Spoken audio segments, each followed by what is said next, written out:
Capítulo 30, questão conceitual 9.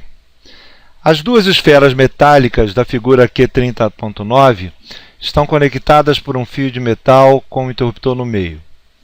Inicialmente, o interruptor está aberto. Para a esfera 1 com raio grande, é dada uma carga positiva. A esfera 2 com raio menor é neutra. Então, o interruptor é fechado. Após isso, a esfera 1 possui uma carga Q1, encontra-se no potencial V1 e a intensidade do campo elétrico na sua superfície é E1. Os valores correspondentes à esfera 2 são Q2, V2 e E2. Item A. V1 é maior, menor ou igual a V2. Explique. Item B. Q1 é maior, menor ou igual a Q2. E item C. E1 é maior, menor ou igual a E2. Bem, vamos deixar pelo menos uma situação antes de começar bem clara.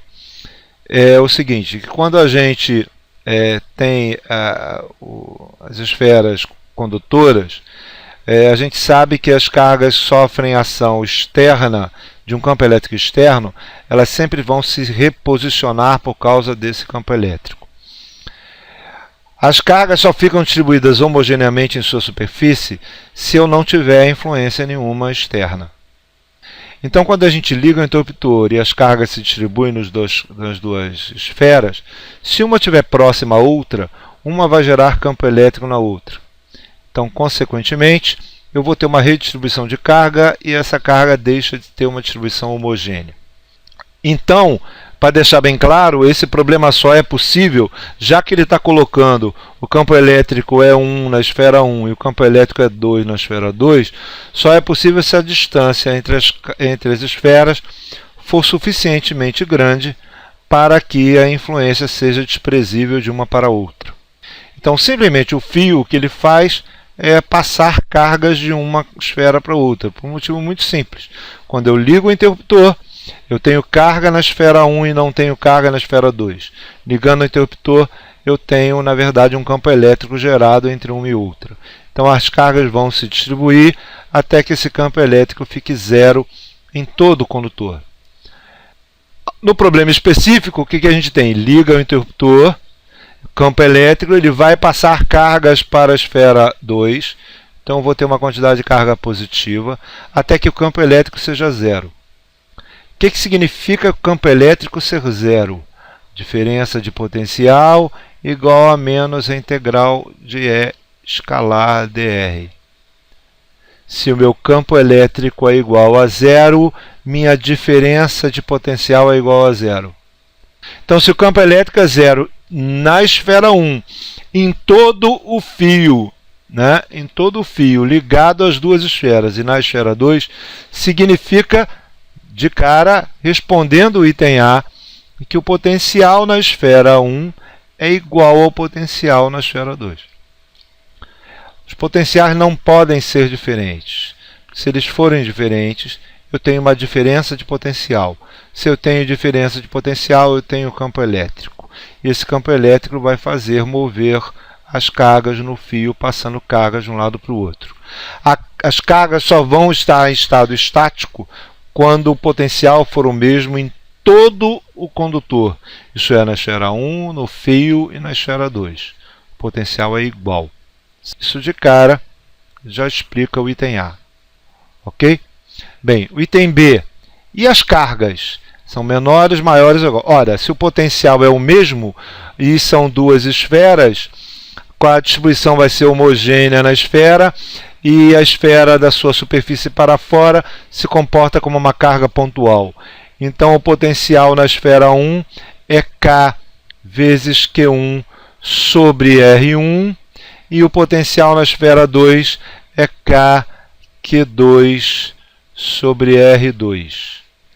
E os potenciais nas duas esferas são os mesmos. Se o potencial é o mesmo, então, se R1 é maior que R2, então Q1 é maior que Q2. Então, eu continuo tendo mais cargas na esfera 1 do que na esfera 2. Mas isso para compensar o raio mantendo o mesmo potencial entre as duas. Mas se a carga é maior na esfera 1 que a esfera 2, como é que fica o campo elétrico?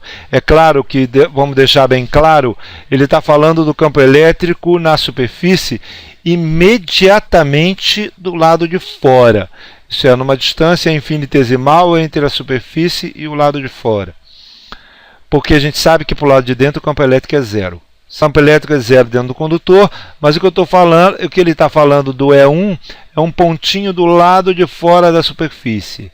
Esse aqui é o E1. E é no E2 um pontinho do lado de fora da superfície. Esse é o E2.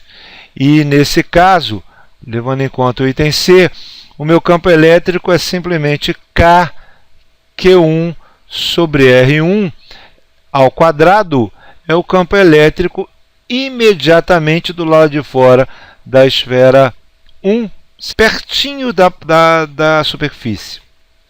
Por isso a distância é R1. Ora, mas o meu potencial é KQ1 sobre R1. Isso é igual a KQ1 sobre R1 dividido por R1. Quer dizer, o meu campo elétrico na superfície da esfera 1 é, na verdade, igual ao potencial da esfera 1 dividido por R1. E do mesmo jeito, o campo elétrico, usando o mesmo raciocínio, o campo elétrico da esfera 2 é igual ao potencial da esfera 2 dividido por R2. Ué, mas os potenciais são os mesmos. Se os potenciais são os mesmos, se R1 é maior que R2, então o campo elétrico na esfera 1 é menor do que o campo elétrico na esfera 2. Então os campos elétricos,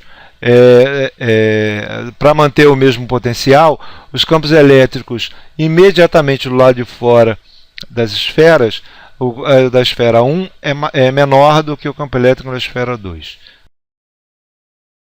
Isso.